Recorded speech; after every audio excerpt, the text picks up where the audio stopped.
Hi again folks, how you all doing? Here we have a wee Hornby J15 that was sent to me by Stephen.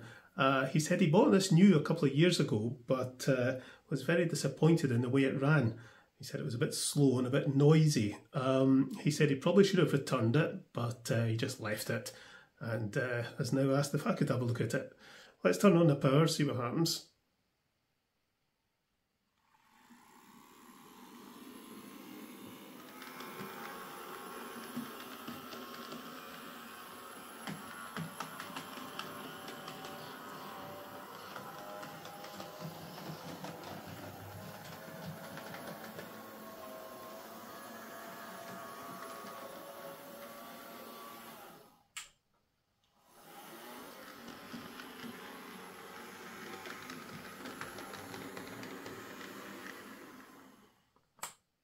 So this will have the same motor configuration as my J36s and my 2MT. They don't run particularly fast either, and I don't think they're meant to, so speed isn't really a concern to me really here. It is a bit noisy though, it's making a sort of a whiny, whirring sound. Let's get it to the bench and we'll have a wee look.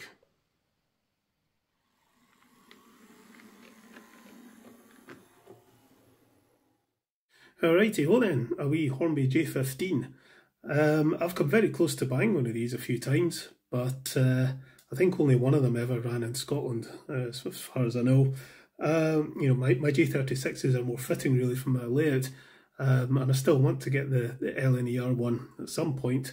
I've kind of given up hope of Hornby ever releasing the BR green one that I pre-ordered ages ago. Where is it, Hornby? Just ridiculous. Anyway, a nice wee model. I've found with my J36s that if they sit unused for a bit, they really slow down, and you know, they take a bit of running to get back up to speed. Seems that the lubrication used in them is maybe a bit overly sticky, and I suspect the same thing is happening with this. My 2MT made a very similar noise that this makes initially. You know, when I got it, but after adding some gear oil and giving it a good run in, it quietened down. So again, I think you know, that's likely to be the issue here. It's just lack of use and dry lubrication. So let's crack it open and we'll see what we can do to grease it up. I'm not anticipating anything actually wrong with this, but we'll see what we can do. So just turn it upside down. And we'll get the tender off and unplugged. Ooh, these plug wires look a bit iffy.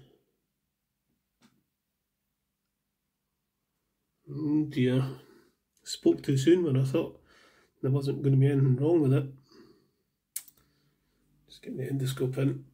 You can maybe just see that the wiring in the plug there is a bit iffy. But if it runs, we'll leave it alone. I'm going to have to unplug this very carefully. There it goes. Tiny little washer on there, to remember that. What happens when we undo that screw at the front?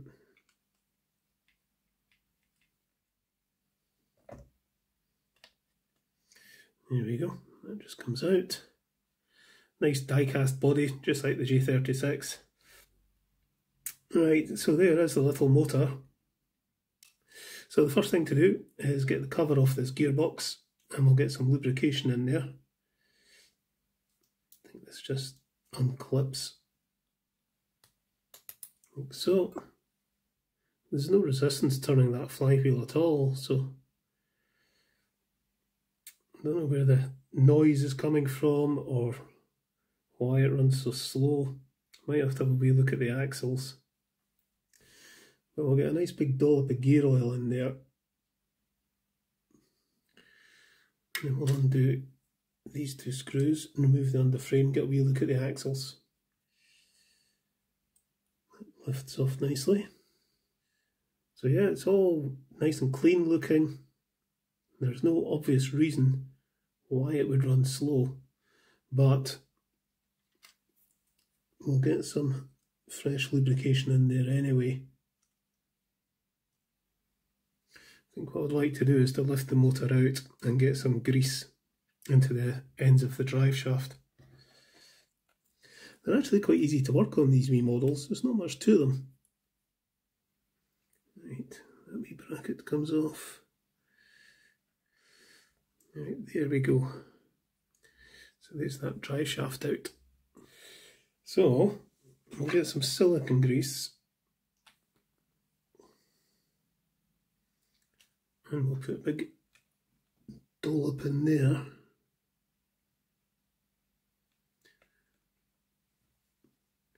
And we'll grease up that.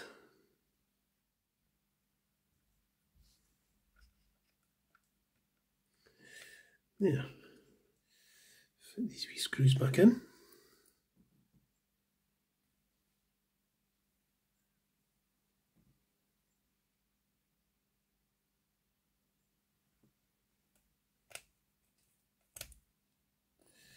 Right.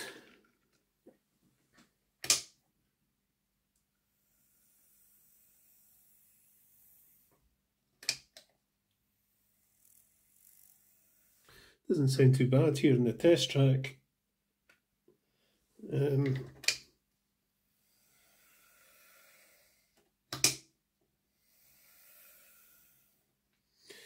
just go and give this a quick wee run on the layout just as it is just now.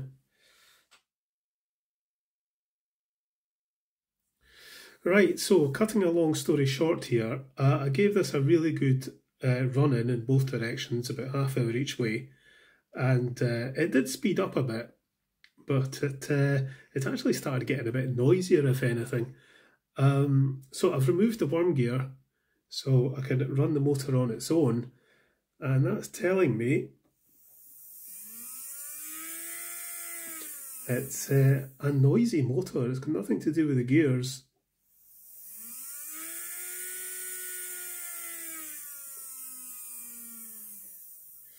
So I figured it might still, the motor itself might just need a bit more running. So I left it running like this, just like that, for about an hour. And it didn't make a blind bit of difference. It still seems to be very noisy. I can only think that the armature, or maybe the flywheels or something, is badly balanced. But, I don't think this motor's going to quieten down anytime soon. It might do eventually, if you kept running this, it might eventually quieten down, you never know. But it really shouldn't be as noisy as that. So, I've got a couple of these little motors that I got from Horns and Whistles workshop a while ago. And these are the same motors that are in my J36s and my 2MT. And it's essentially the same motor as that. So I asked Stephen if it was okay for me to try taking this motor out and putting this one in. And he said, yeah, sure, nothing to lose. It means I'm going to have to pull these flywheels off and put them on here. And we'll fit this in. And we'll see if that works. It's worth a go, because I think this runs pretty quiet. So, right, this will be fun. So, as I said at the start of the video, I wasn't expecting there to be anything actually wrong with this, but this motor does seem to be a bit iffy. I did look to see if there was a replacement motor for the J15, and no, there isn't. There used to be, but not anymore, which is not very good.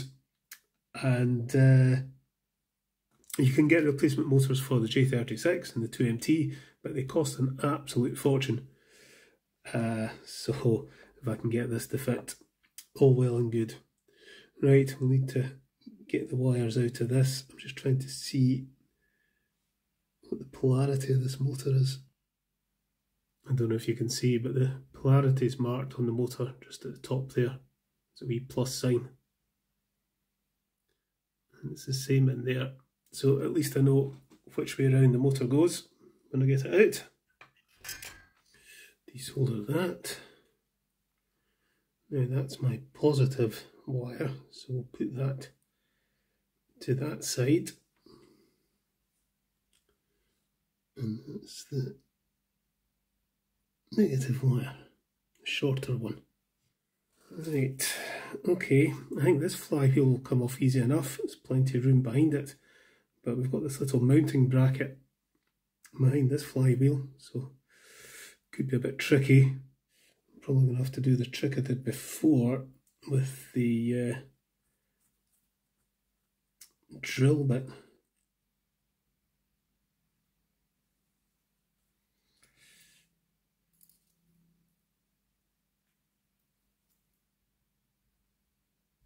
No, that's not going to work.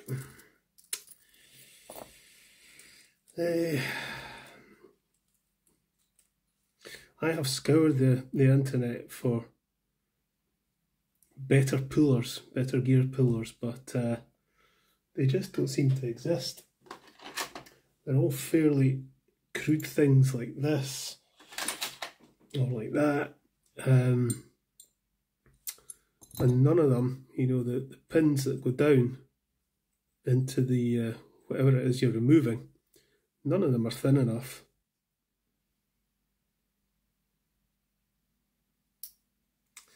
Nope, it's not working. It's just bending. Oh, dearie me.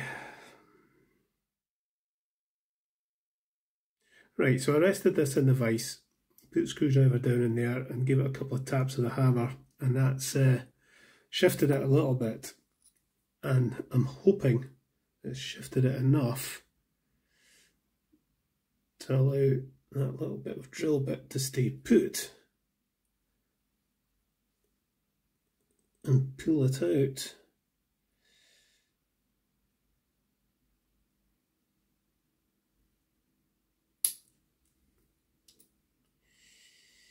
Nope, just broken another drill bit. I think what I'll be able to do is put this in the vise and just with this broken drill bit tap it all the way out.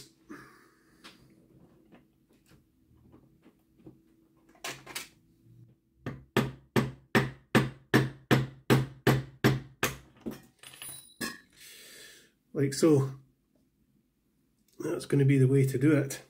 So for this end I'm going to use this instead of that. This is a spanner for machine heads on a guitar, but that'll just get behind the flywheel and I can rest that on top of the vise and again use the broken drill bit and tap it out.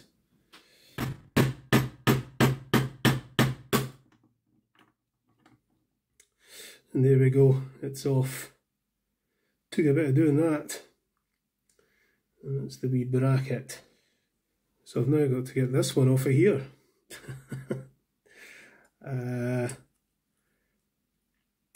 Gonna have the same problem, but we'll approach it the same way. Stick that in the vise and batter it out.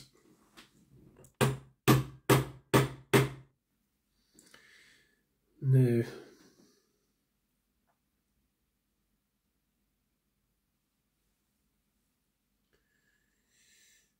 we need to fit these on.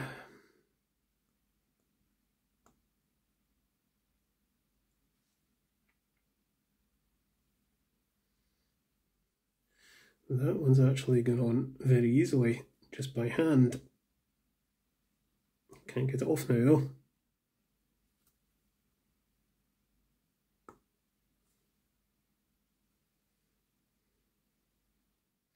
Would that fit?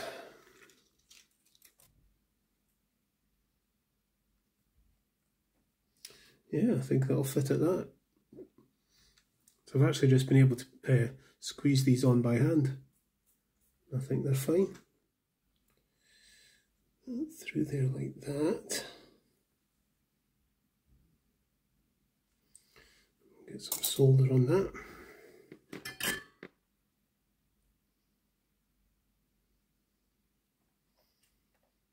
Okay. Right, let's see how this sounds before we put the worm gear back in.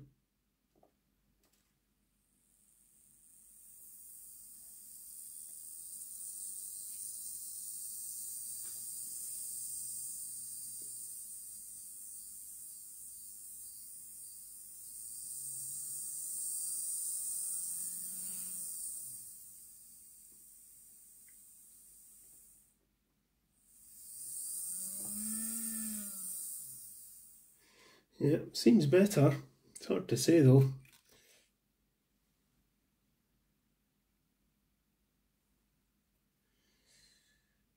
Anti-silicone grease.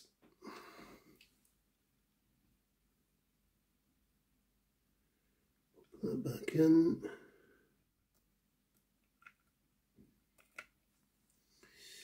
So.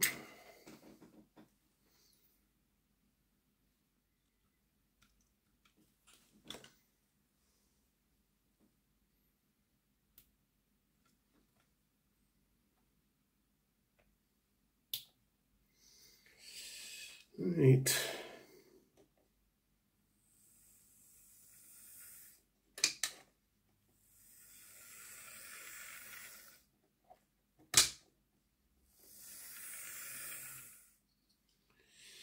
Pop the body on.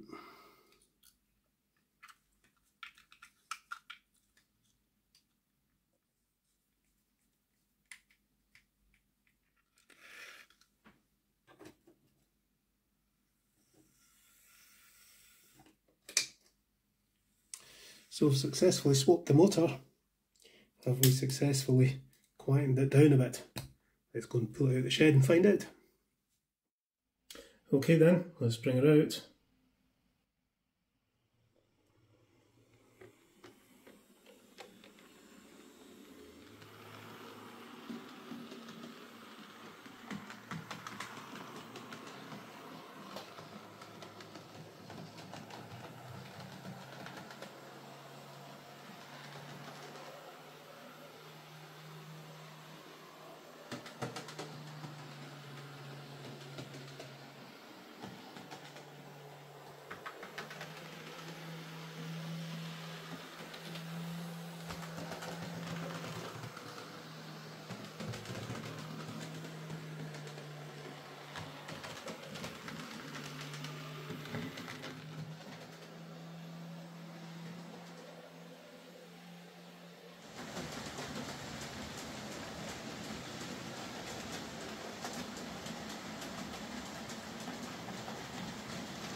So there we are, that's Stephen's J15 fitted with a new motor and it's running a lot quieter and smoother.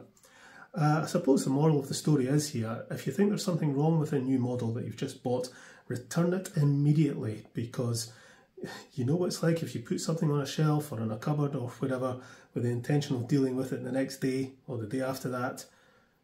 Before you know it, 6 months have gone by and that's the end of that. I'm very bad for that kind of thing myself.